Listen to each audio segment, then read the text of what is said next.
प्रत्येक झाडाला काय बनवतं? चंदन बनवतं. सगळ्या झाडाला चंदन करतं का दत्त महाराज? सगळ्या झाडाला चंदन करतंय का? सगळ्या झाडाला. अहो येळूच्या झाडाला नाही करीत. काऊन करीत नाही? त्याच्यामध्ये गाठी येतात. गाठी येळू काय येतात? अशा गाठी गाठी गाठी येतात. त्याच्यामुळे त्या येळूच्या झाडाला चंदन करत नाही. सगळ्या झाडाची मीटिंग भरवली त्या येळूच्या झाडाला. म्हणजे चंदनाचा वारा प्रत्येक उन्हाला चंदन आले बोळी. सगळे बोळी काऊन म्हणले माहितीये का? बोळी म्हणजे आपल्यासारखे संत आपल्या रूपामध्ये. काही माणसं अशा गाठीचे आणि काही असे. एक काटा असा ओढून धरतोय आणि दुसरा काटा असा घुसतोय.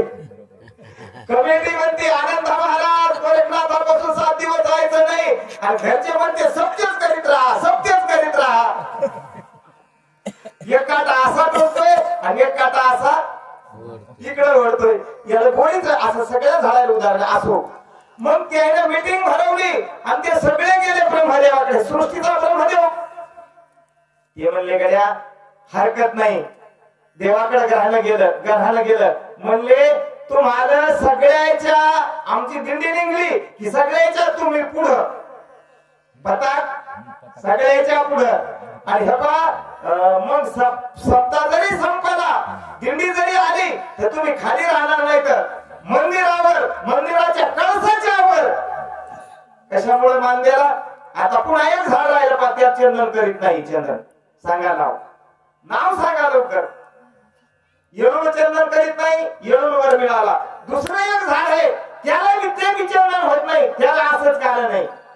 कोणतं? केळीचं झाड. केळीचं झाड चंदन बनत नाही. कशामुळे बनत नाही? ते हे आत्या गाठीचं आणि ते हे सालपाटाचं. एकावरून काढलं की दुसरं निघतं. एकावरून काढलं की दुसरं निघतं. एक काढलं की किती निघतात? एक वरची साल जरी काय कदाचित सुगंधी चंदन बनली तर त्याच्या आतली राहती. ती काढली ती बनते तिचा सुगंध येतो त्याच्या आतली राहती. त्याने तक्रार केली. त्याने मीटिंग घेतली. ते म्हणले आम्हाला काय चंदन बनवत नाही. ते म्हणले हरकत नाही. तुम्हाला एक मान देतो. तुमचे खांब आल्याशिवाय सत्यनारायणाची पूजा होणार नाही. केळीचे खांब आल्याशिवाय सत्यनारायणाची पूजा होती का?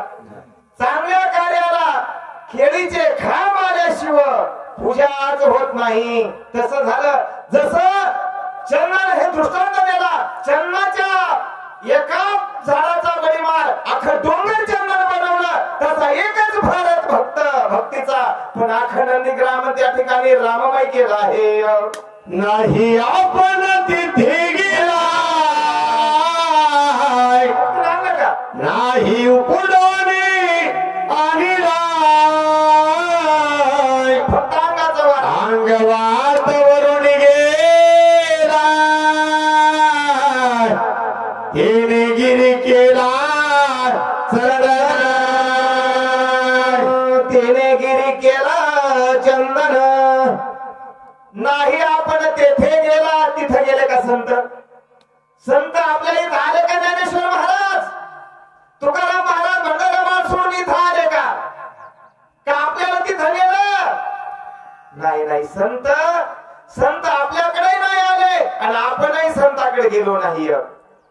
पण आपला आज्या पंजा खापर पंजा कोण मेले का नाही? पण आपल्याला 3-4 पिढ्याचे नाव आठवतात का बरं? पण किती पिढ्या होऊन गेल्या तुकोबराला पण विसरत नाहीत. किती पिढ्या होऊन गेल्या ज्ञानोबराला पण विसरत नाहीत. ज्ञानोबराच्या रूपाने आज ज्ञानोबरा आपल्या सोबत आहेत. हो तुकोबरा आज आपल्या मध्ये येत गाथेच्या स्वरूपात. तुम्हाला तुकोबराची आठवण आली ना? आमच्या तुकोबराचा गाथा उघडा आणि बघा ते अभंग. ज्ञानेश्वर महाराजाची माऊलीची ज्ञानेश्वरी उघडा. साचाची बोलाचे लोहे शास्त्र संसार जिने ते शस्त्र आत्मावतरी ते मंत्र अक्षरे ये. हे पहा ज्ञानेश्वरी सारखा कोमल ग्रंथ या जगात दुसरा नाही. कारण माऊलीने ज्यावेळेस ज्ञानेश्वरी लिहिली त्यावेळेस माऊलीचं अतिशय वय कमी होतं आणि कमी वयामध्ये ही ज्ञानेश्वरी निर्माण झाली. ज्ञानेश्वरीच्या रूपाने ज्ञानेश्वर महाराज तुमच्या आमच्यामध्ये आज आहेत. हे संतांचं कार्य असतं. संत जाग्यावरच असतात पण आपण सारी काय नोहे काळ वेळ, काळ लागत नाही, वेळ लागत नाही.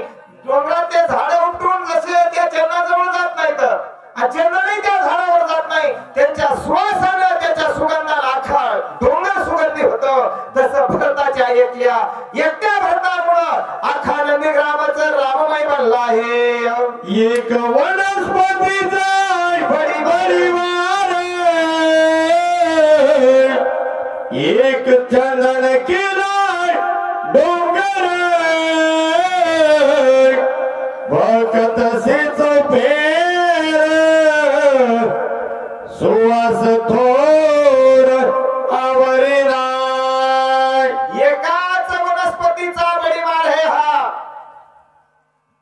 कोण ऐकायले काय इथे ऐकाल मला चोरून कोण ऐकायले. एका वनस्पतीचा बडीवार. आता ही वही तुम्हाला समजली, हिचा अर्थही कळाला. पण एका वनस्पतीचा बडीवार केवढा आहे पहा. एक वनस्पती कोणती, ज्ञानेश्वरी नाव आहे त्या वनस्पतीचं. तीच वनस्पती आहे ज्ञानराज माझी योग्याची माऊली, जेने निगमवली प्रगट केली. ही वली निगमवली आणि या वलीनं काय केलं मग, एका वनस्पतीचा बळीमार, या ज्ञानेश्वरी रूपी वनस्पतीच्या बळीमार काय केलं, यमदमा अवकाळा आलेली, तीर्थे ठायावरून उठविली. एकच वनस्पती यमलोकीची खुंटली राहती आघवी. यमानं पाश उचलले आणि दूतांनी त्या यमदूतांनी धर्मराजाकडे नेऊन टाकले. काय झालं म्हणले, यम म्हणे कवना ते यमावे, दमू म्हणे काय दमावे. तीर्थाला काय राहणं नेलं, तीर्थ काय म्हणू लागले महाराज, तीर्थे म्हणती काय खावे, दोष वखदाशी नाही. अरे झालं कशामुळं, फक्त एका वनस्पतीचा बळीमार. कोण्या कशामुळे झालं, आईशे माझे नाम घोषे, नाहीशी करीती ईश्वाची दुखे, हे जगाची महासुखे दुमदुमीत भरली. यमदमा कळा आलेली. हो काय स्थिती झाली बघा. म्हणून कीर्तनाचा असा महिमा आणि भरताने त्या नगरीमध्ये चालू केला आहे. माझ्या चिरादई भागवंत, तो भगवंत, तो भागवंत मूर्तिवंत, तिने काय नव्हे ते प्राप्त, सौभाग्य संत त्रिजगती. या वहीतला शेवटचा पॅराग्राफ लक्षात आला. सौभाग्य संत काय म्हणली वही, सौभाग्य संत त्रिजगती. या जगात नाही बरं, याला भाग्यवान लागतात. सौभाग्य संत त्रिजगती. आणि त्याच्या अगोदर काय सांगितलं, आपल्या हृदयात भगवंत आहे. माझ्या हृदयी भगवंत, तो भगवंताची मूर्तिमंत. आपल्या प्रत्येकाच्या हृदयामध्ये भगवंत आहे. जी हृदयी त्याची सरली आणि झाला. वा वा वा वा. प्रत्येकाच्या हृदयात आहे. जसं आपण दृष्टांत घेऊया, जमिनीमध्ये धन आहे का नाही, मग दिसतंय कोणाला, कोणाला दिसतंय, पायाळूला. मग पायाळू बापू इकडे पण हे पायाळू आहे. आता पायाळू मला दिसायला पाहिजे का नाही, त्याच्या डोळ्यात काय लागतंय, अंजन लागतंय. आता पायाळू आहे, डोळ्यामध्ये अंजन बी घातलं, मग काय झालं आता, भूमीचे साधारे निधान येथे पाहायचे लोचन पायाळाचे. आता जमिनीतलं निधान सापडण्याकरता पायाळूचे डोळे मिळाले. ते म्हणले नाही, त्याला अंजन पाहिजे. मग जे डोळा अंजन भेटे ते दृष्टीचा फाटा फुटे, पाहायचे तर प्रगटे महानिधी किंवा वासनिधी. मग डोळ्यामध्ये अंजन घातलं आणि भूमीतलं धन खणायला सुरुवात केली. पायाळूला ते सोनं चांदी हिरे माणिक मोती दिसू लागले. खणा म्हणला, पायाळू थोडा बाजूला गेला. पण निघलं काय, झालं काय, 2 वया होऊन गेले. माऊलीने 2 वया खर्च केल्या, आता 3री लावा. सौभाग्य संत इथं घ्या. हृदयामध्ये भगवंत आहे, तो भगवंताची मूर्ती म्हणते. होई जाऊ दे बघा लक्षातून. पण त्यासाठी काय लागतंय, सभाग्य लागतंय, भाग्यात लागतंय, भाग्य भाग्य सदैवाने पायाला जय दिव्यांजन भेटे डोळा ते पाहिजे तर अवलीला पाताळ धणे सदैव दैवमान लागतो, पायाला लागतं आणि अंजाला लागतं. 3 गोष्ट लागतात.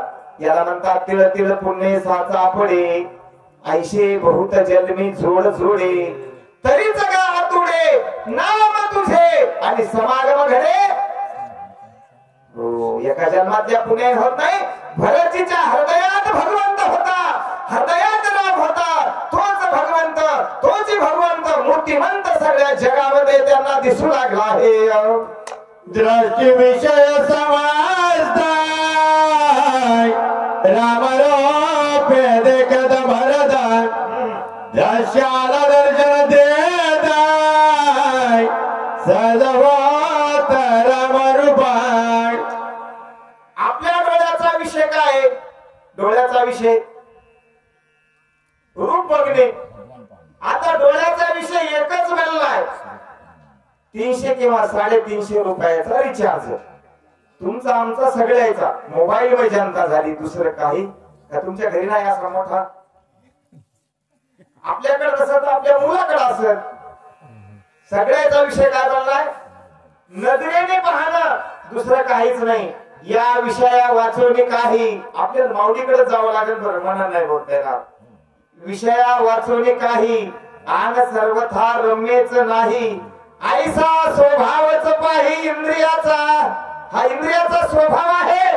प्रत्येकाचा विषय म्हणजे विषय डोळ्याचा विषय पाहणे आहे. पण भरताच्या डोळ्याचा विषय रामरूप होता. भरताला जिकडे पाहे तिकडे हरी रूप आणि पूजा जप ध्यान त्याशी नाही. लाज लेगे माय आता आणि जिकडे पाहे तिकडे हो हरी. हा व्यापक सर्वांगत हात मुखे वेदांत सगळीकडे आतोन आत आणि रूप विषय असणारा देवच बघू लागला भरताचा. श्रवणी शब्द फलदाची दान शब्दार्थ श्रीराम आपण श्राव्य श्रावक श्रवण स्वयंचित गण होणी टाके. काय सांगितलं समजते का वय तुम्हाला?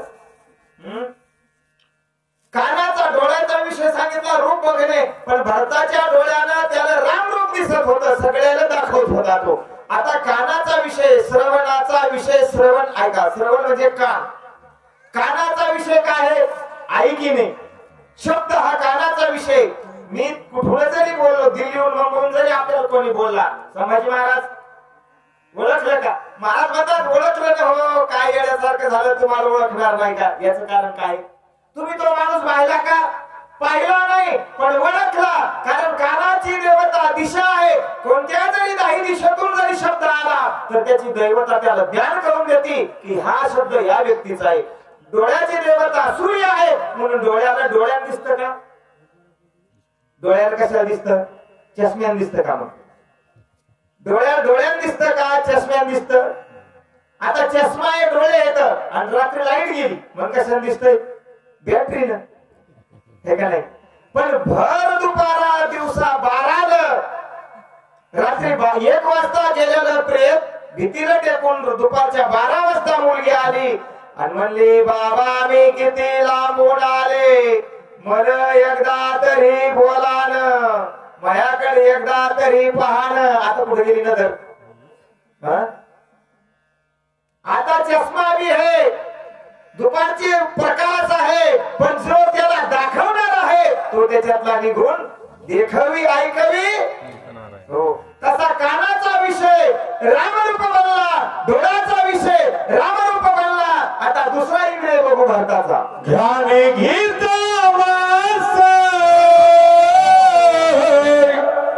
वास समाय परिस ध्येय घाता ज्ञान समस्त चिराकाश होणी ठाके. ध्याता ध्यान बघा यावेळी काय सांगितलं? ध्येय, ध्याता आणि ध्यान अशी त्रिपुटी सांगितली. ही कोणाची आहे? घ्राण म्हणजे नाक.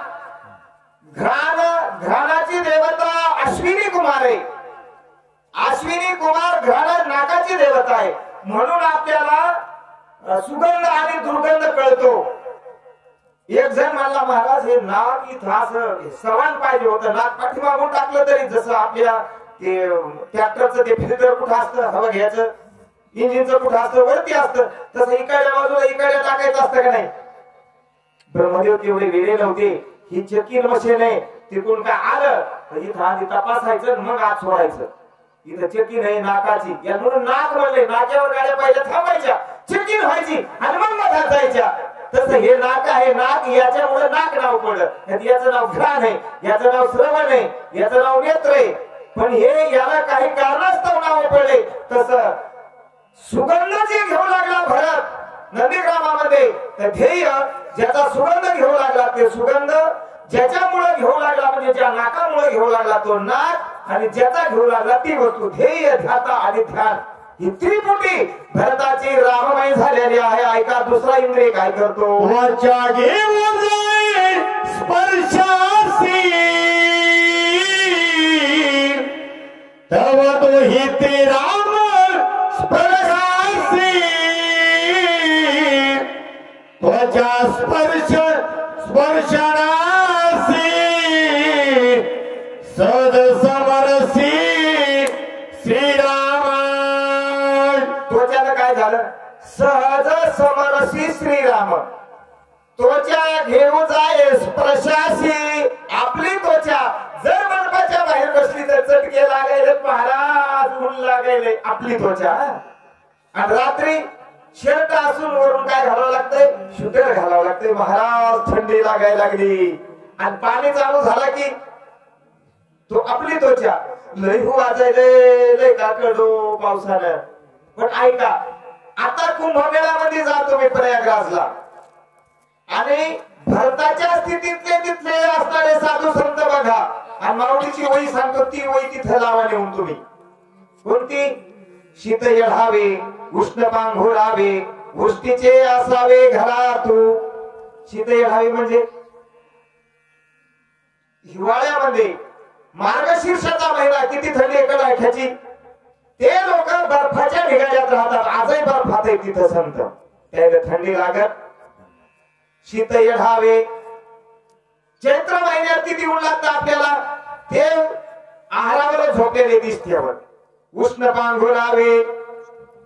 अरे काही वर पाय करून पाण्यामध्ये उभे, त्याच्यावर पाण्याची सतत धार चालू आहे. याला काय म्हणावा?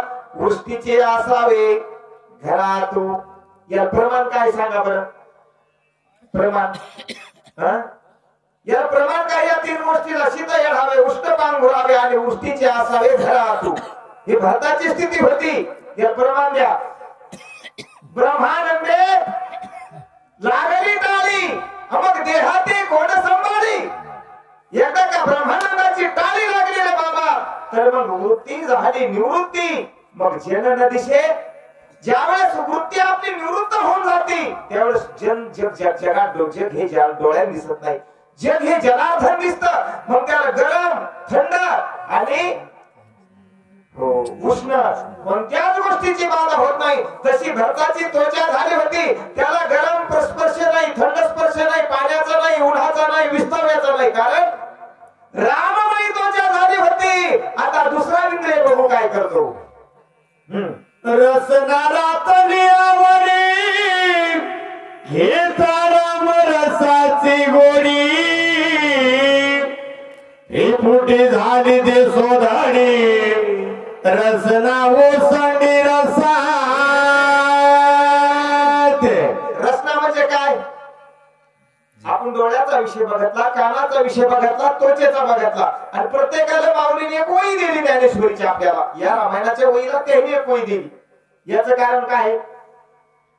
जे रामायण नाथ महाराजांनी लिहिलं ती ज्ञानेश्वरी नाथ महाराजांनी लिहिली.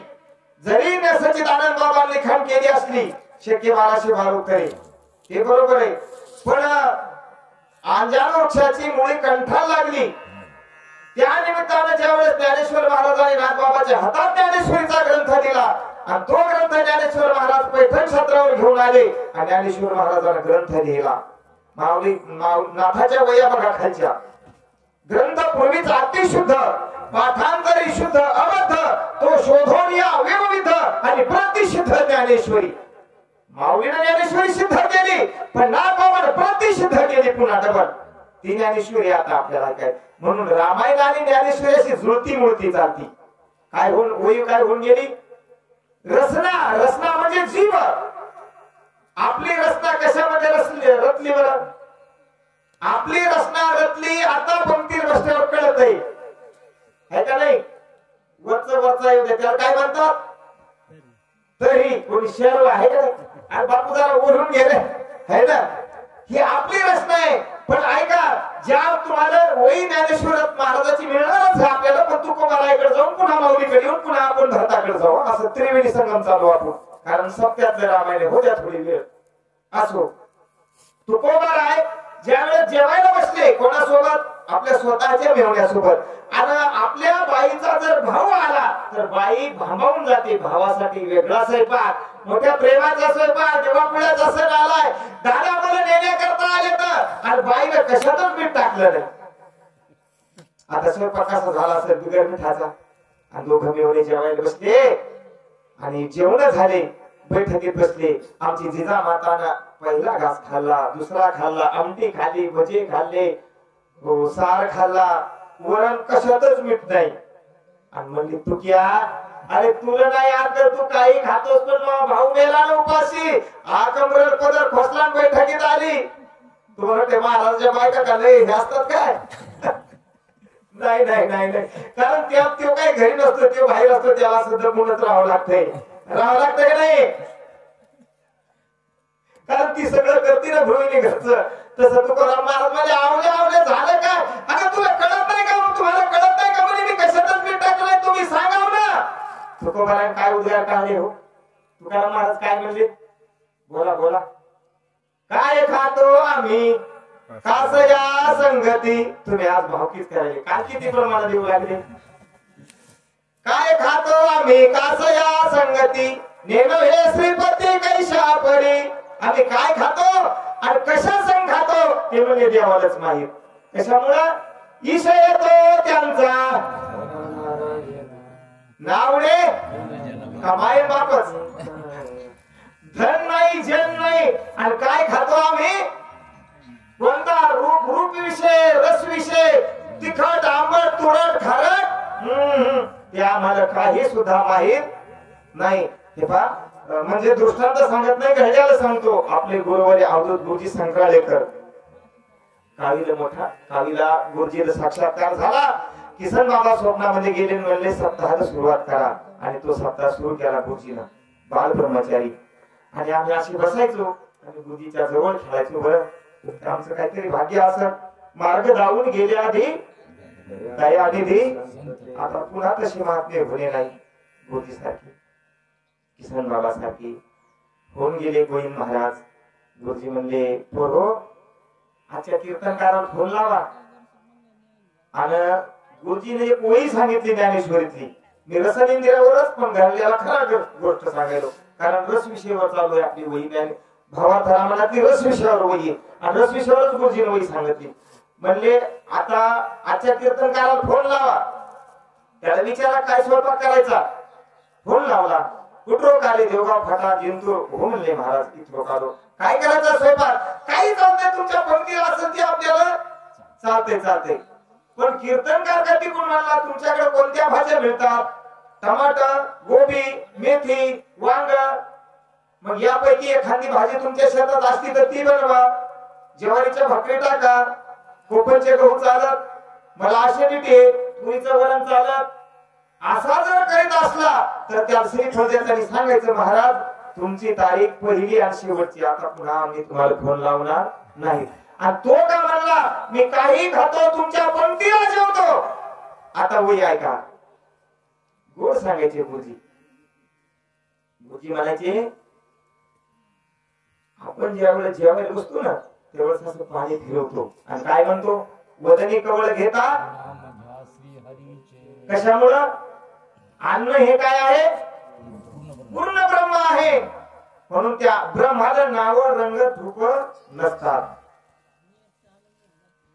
इंद्रिय रुची सारिखे पाक करविती निके ते पापी आहे पातके शिवी जती जाण. आपल्या इंद्रियाला आवडेल असा जर स्वयंपाक करायला लावित असतील तर ते पापी लोक पाप सेवन करतात, अन्न सेवन करत नाहीत. ते गुरुजी म्हणतात, आपल्यालाही म्हणता येत. ते लोक काय सेवन करतात? इंद्रिय रुची सारखे आपल्या जिभेला आवडेल असं जर फजीर स्वयंपाक करायला लावत असतात तर आताही ते लोक जेवण करत नाहीत. ते पाप सेवन करतात. तिखट हो, आंबट हो, खरट हो, गपचूप खायचं आणि जेवण झाल्यावर आपल्या घरच्यांना सांगायचं की हे बघ आज थोडं असं झालं बरं. पण जेवत असताना नाव ठेवायचे नाही, कारण अन्न पूर्ण ब्रह्म आहे. अन्नास्तव भूतेहि वर्जिती. ज्ञानेश्वर अन्नाचं महत्व सांगितलंय. राजस, तामस आणि सात्विक कोण्या अन्नानं कशा प्रकारची पचन क्रिया होती हे अन्न सांगतंय. तसल्यातला भरत नव्हता. भरताची जीभ रामरसामध्ये रचलेली होती. भरताचा त्या ठिकाणी विषय येतो त्यांचा. कोणता जरी तिखट आंबट सेवन केलं तर भरताला काहीच वाटत नव्हतं. चला, कर्म इंद्रिया चरिती सेविती श्रीरामाची शक्ती. उडाली कर्माची कर्मगती स्वेच्छा वर्तती निष्काम. 5 ज्ञानेंद्रिय आणि 5 कर्म इंद्रिय. आता हे कर्म इंद्रियाचं सांगितलं. कर्म इंद्रिय याची नीती कोण्या नीतीमध्ये? आतापर्यंत सांगितलं डोळ्याचा रूप विषय, कानाचा शब्द विषय, जिभेचा रस विषय, नाकाचा सुगंध म्हणजे घ्राण विषय आणि त्वचेचा स्पर्श विषय. किती विषय झाले? 5 विषय झाले. हे 5 प्रकारचे कर्म इंद्रिय. आता डोळ्याची देवता सूर्य, कानाची देवता 10 दिशा पूर्व पश्चिम उत्तर दक्षिण, जिभेची देवता वरुण, नाकाची देवता अश्विनी कुमार. अशा प्रत्येक इंद्रियाच्या प्रत्येक देवता आहेत. हे सगळ्या देवता काय करत होत्या? राम रूपामध्ये लीन झाल्यामुळं भरताला त्या ठिकाणी कोणत्याच प्रकारचा विषय नव्हता. ऐसा भरत रामे उंदलाय तो देशची राम झालाय. हनुमान अत्यंत सुखावला एक हो लागला अपूर्व. ऐसा भरत रामाची कोंदला तो देशाची राम रूप झाला. तो भन्नदी ग्रामाचा परिसर काय झाला होता? वृक्ष, वेली, पाषाण, तृण म्हणजे गवत सगळं राममय बनलेलं होतं. बरं, त्याच्यामुळे झालं काय? ते हनुमंतानं पाहिलं आणि हनुमंतराया विस्मित झाले. हनुमंत म्हणतात आता यातून आत राम या ठिकाणी भरून दिसायला लागलेला आहे. नगराबाह्य राम लक्ष ध्वनी राम राम राम रूप सकद्रोम प्लवंगम विस्मित.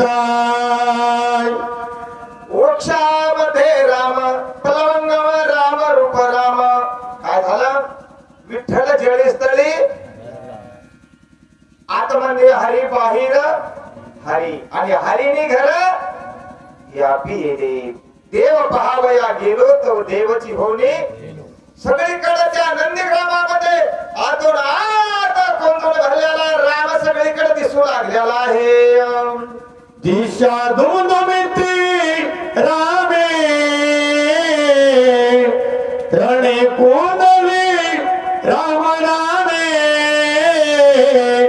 वायू गर्जे राम नामे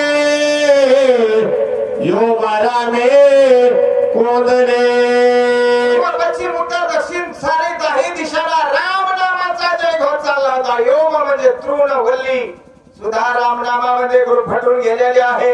हनुमंत नुसते टकमक टकमक टकमक टकमक बघू लागले आहेत. दिशा सत्संग धरा सरण भूते वागविते निरंतर सांडोनी कठीणा त्वकार मृदू अर्वार सोय झाली. भरताच्या संगतीनं माणसं तर बदललेच बदलले. पण झालं काय? धरा म्हणजे जमीन पण मृदू झाली, आरुवार झाली. कसे माणसं बदलतात, संतांकडे गेल्यावर माणसं कसे बदलतात. आता इकडला वडा म्हणजे आपला वाळूचा वडा आणि इकडला वडा म्हणजे कोणता, भांबाचा वडा.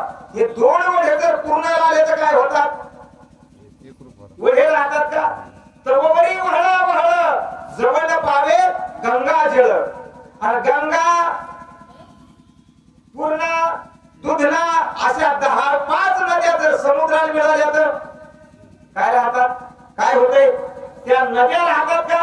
तर वरी नदा नदीचे नाव जवळ पावे समुद्राचा ठाव.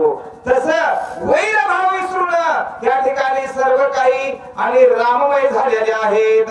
सत्संगती ओलावली आती शांती धरिसी आली, एकात्मता विस्तारिली वर्तो लागली अविरत. या जमिनीवर कोणी काय करतंय, जाळतंय हिला. कोणी भला मोठा खड्डा खणतंय का नाही, कोणी खोकलतंय, बांगडतंय, अनेक प्रकारचा त्रास देतात. पण जमीन कोणालाच, वसुधरा कोणालाच काही म्हणत नाही.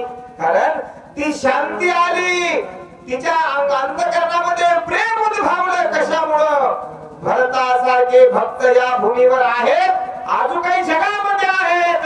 म्हणूनच हे पंचमहाभूत व्यवस्थित चालत आहेत. सत्संगती झाली जीवना विसरून आधो गमना, एक व्रती सकळ जनात आती स्वानाद मधुरत्वे. सत्संगती लागली जीवना, जीवन म्हणजे पाणी. पाण्याला त्या भरताच्या नंदीग्रामाच्या सत्संग लागला आणि वाहणारं वेगानं पाणी. श्रीराम राम जय जय राम. जर भरताचं भजन चालू झालं नंदीग्रामात तर पाणी स्थिर होऊ लागलं आणि एकात्मता आली पाण्यामध्ये. मग एकात्मता आल्यावर पाण्याचा स्वभाव कसा झाला महाराज. देखोनी गाय देखोनी सजना निवन देवो निजीवन जीवन व्याघ्र पापे म्हणून उपेक्षा नकारीच. ते पाणी कधी वाघ पिण्याकरता आला तर नाही म्हणलं का, गाय पिण्याकरता आली नाही म्हणलं का. माऊली लिहिलं का नाही, काय वय का गायीची तृषाहरी व्याघ्रा विष होऊन मारी. हे नेण्याची पाण्यात काही घेणं आहे का. गाय येऊन पेवो, वाघ येऊन पेवो, एखादा पापी येऊन त्याच्यामध्ये स्नान करो, घाण करो, का कोणी येऊन त्याला वंजुळीने पिवो. पाणी मात्र त्या ठिकाणी कोणालाच काही म्हणू शकत नाही. ती दासी होता सत्संगती आकर्षुनी दाकर शक्ती, स्वयंप्रकाश सर्वभूती ती जगती माझी विचारे. ते झालं काय झाली म्हणले, तेजाशी होली सत्संगती आकर्षणी दाहक स्थिती. म्हणून आता महात्मे विस्त्यामध्ये झोपलेले आहेत, ते त्याला जाळू शकत नाही. कारण ते तसे बनले कसे, सागराच्या संगे नदी निघडली, ती काय झाली, सागराची झाली. तैसे तुम्ही व्हाना, आम्ही बी काय झालो, बिघडलो नाही घडलो. आम्ही बी घडलो, तुम्ही बी घडा ना. आम्ही जसे घडलो तसे तुम्ही बी घडा. असो आपल्याला थांबायचे, कारण आज द्वादशी हरिदिनी नाही का. आणि सर्व काही भक्त मंडळी जेवणाची थांबलेली आहे. आजचे यजमान रघुनाथ महाराज, काय ना त्याच्या भावाची पंगत आहे, कमलाकर महाराज रेवाळे. सर्वांना निमंत्रण आहे, सर्वांनी प्रसाद घ्यायचा आहे. आजच्या कथेला आपण याच ठिकाणी पूर्ण विराम देऊ. कारण देव भक्त आणि नाम देव आहेत मुखामध्ये आणि दोन भक्ताचा संवाद आहे बघा, हनुमंताचा आणि भरताचा अतिशय गोड संवाद आहे हा. आपण अगदी वेळेवर आजच्या सारखाच एकला म्हणजे एकला सुरुवात करू आणि राहिलेला अपुरा हा भाग उद्याच्या कथेमध्ये घेऊ. आणि मी माझ्या वाणीला पूर्ण विराम देतो. याच ठिकाणी थांबतो. कुंडली कवरदे श्री ज्ञानदेव तुकाराम पंढरी